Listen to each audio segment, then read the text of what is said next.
Have you ever felt that inner voice telling you something was wrong, even when everyone around you said it was okay?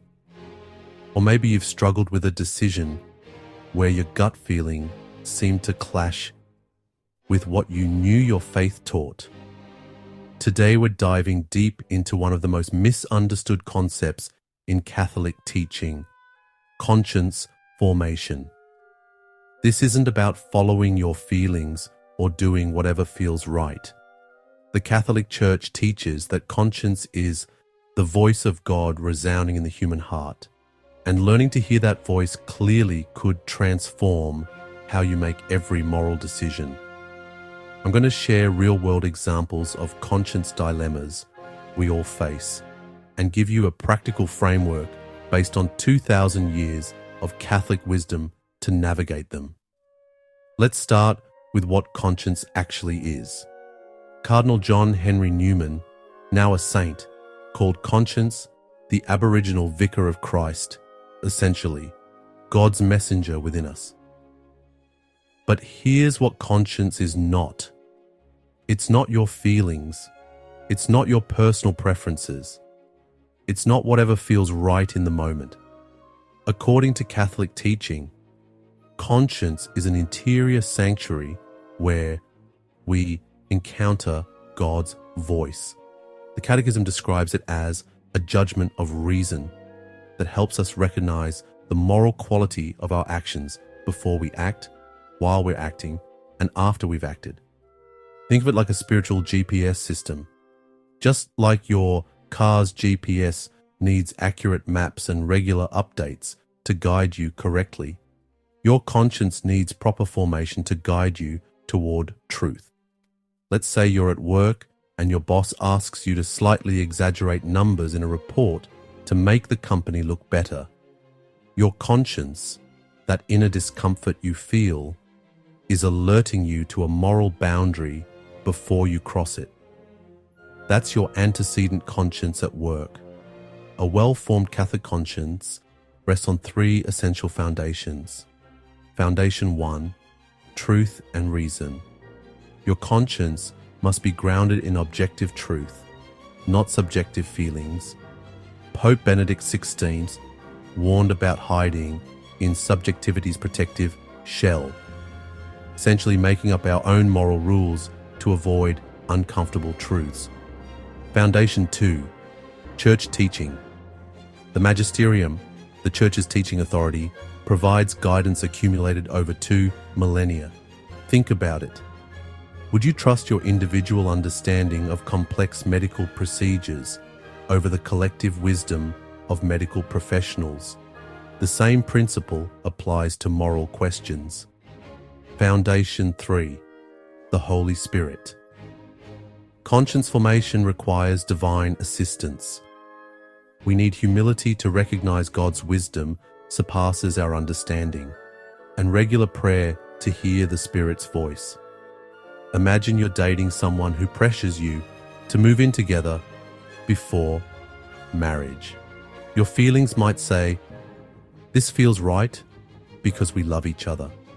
But a well-formed conscience, grounded in church teaching about the dignity of human sexuality and marriage, would recognize this conflicts with God's design for human flourishing, even if it's culturally accepted.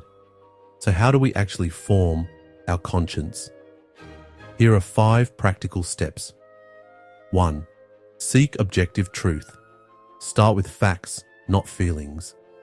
Ask, what does the church actually teach about this? Not, how do I feel about this? 2. Study church teaching. Read the catechism, scripture, and church documents. You can't follow teachings you don't understand. 3. Pray for wisdom.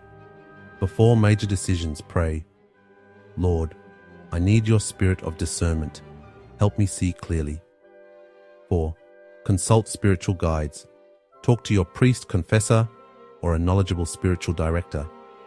Fresh perspectives prevent blind spots. 5.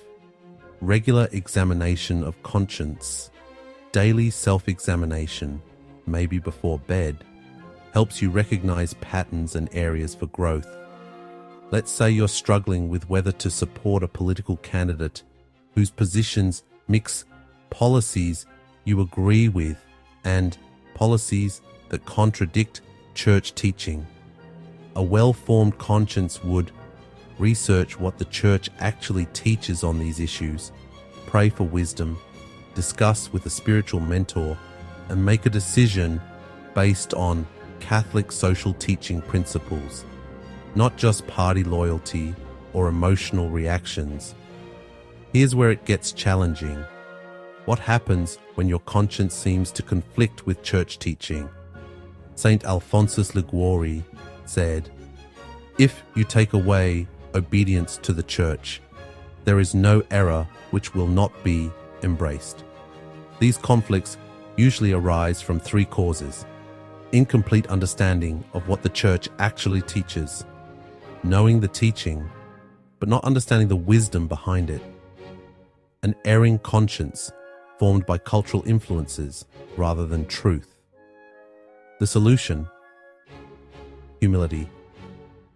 Recognize that your individual understanding is limited compared to the church's collective wisdom.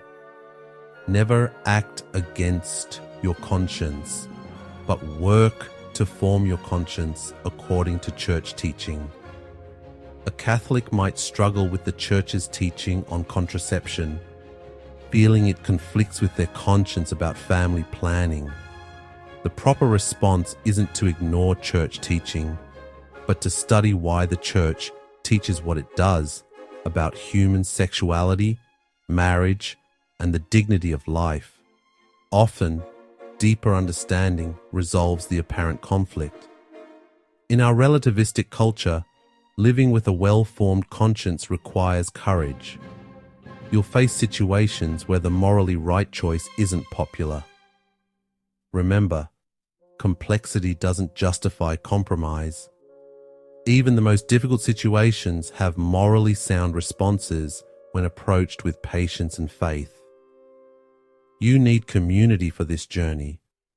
Regular participation in the sacraments, especially confession and the Eucharist, provides essential grace. Faith communities offer support and accountability that you can't maintain alone. Conscience formation isn't about becoming a perfect person overnight.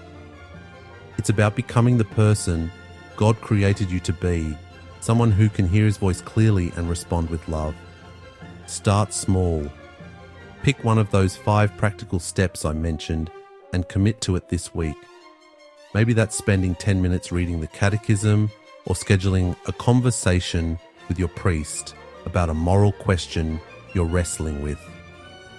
Remember, your conscience is meant to be the voice of God resounding in the human heart. The effort you invest in forming it determines how clearly you'll hear that voice, guiding you toward truth and authentic freedom.